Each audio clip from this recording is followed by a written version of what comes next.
Թոփ 10 նյութերի ամփոփումը Եվրամեդիա 24-ի եթերում։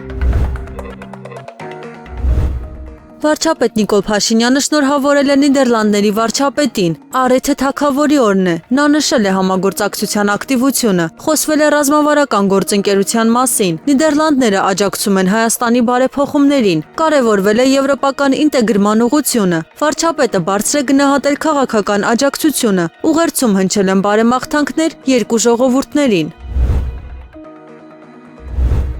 Իշխող ռեժիմի պարագլուխների կրավորական մեկնաբանությունները վերաբերում են Արցախում ոչնչացվող արժեքներին։ Պատիվ ունեմ խմբակցության քարտուղար Տիգրան Աբրահամյանը նշել է, որ այդ դիրքորոշումը փոխանցում է վտանգավոր ուղերձներ։ Առաջին ուղերձը վերաբերում է Ադրբեջանին տրված փաստացի արտոնությանը։ Նա ընդգծել է, որ դա թույլ է տալիս շարունակել ցեղասպան քաղաքականությունը։ Երկրորդ ուղերձը ուղղված է միջազգային հանրությանը։ Այն ցույց է տալիս, որ Հայաստանը խնդիր չի տեսնում վանդալիզմում։ Արցախում ոչնչացվում է հայկական բազմամյա հետքը։ Ըստ նրա, դա կատարվում է կառավարության կանաչ լույսի պայմաններում։ Վարազդատ Լալայանը երրորդ անգամ անընդմեջ նվաճել է Եվրոպայի չեմպիոնի կոչումը։ Մրցաշարը տեղի է ունեցել Վրաստանի Բաթումի քաղաքում։ Նա երկամարտում գրանցել է 451 կիլոգրամ արդյունք։ Պոկում վարժությունում սկսել է 200 կիլոգրամից եւ հաջողությամբ բարձրացրել։ Այնուհետև նա բարձրացրել է նաեւ 210 կիլոգրամ, մեծացնելով առավելությունը։ Երրորդ մոտեցումից հրաժարվել է, քանի որ արդեն ապահովել էր հաղթանակը։ Հրում վարժությունում բարձրացրել է 241 կիլոգրամ առաջին մոտեցմամբ։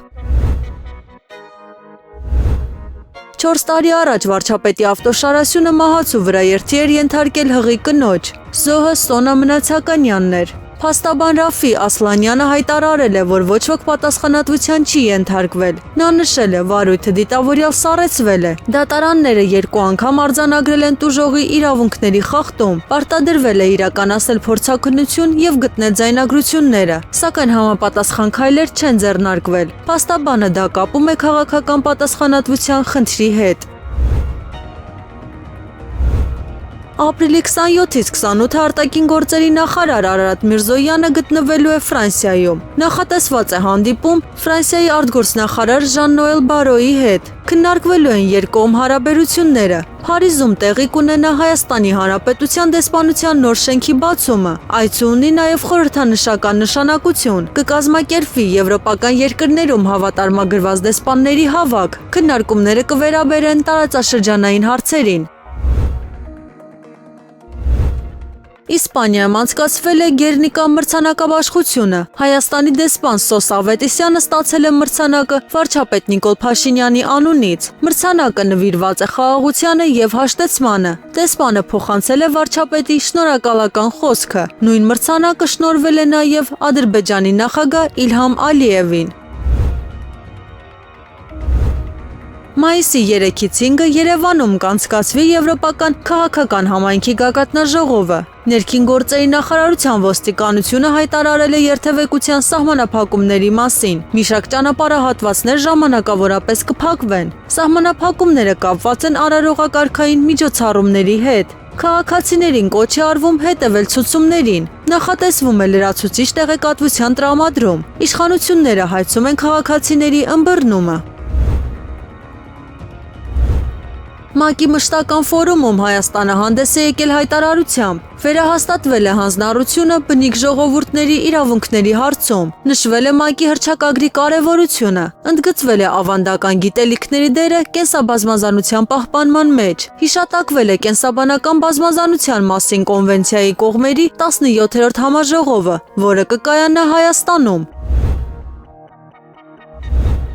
Արցախի մշակութային ժառանգության օմբուդսմենը ահազանգել է, որ տարածաշրջանի կարևորագույն խորհրդանիշներից մեկը գտնվում է իրական վտանգի տակ։ Խոսքը «Մենք ենք մեր սարերը» հուշարձանի մասին է, որը վաղուց դարձել է Արցախի հայկական ինքնության գլխավոր խորհրդանիշներից մեկը։ Այն կանգնած են կանխամտածված ոչնչացման անմիջական սպառնալիքի առաջ, հիմնված հրապարակված փաստերի եւ լուսանկարների վրա։ Ադրբեջանական կողմը ըստ ներկայացված տվյալների չի հրաժարվել հայկական մշակութային արժեքների վերացման իր քաղաքականությունից։ Հուշարձանը, որը մարմնավորում է հազարամյակների հայկական ներկայությունը Արցախում, ունի ոչ միայն մշակութային, այլև քաղաքական նշանակություն։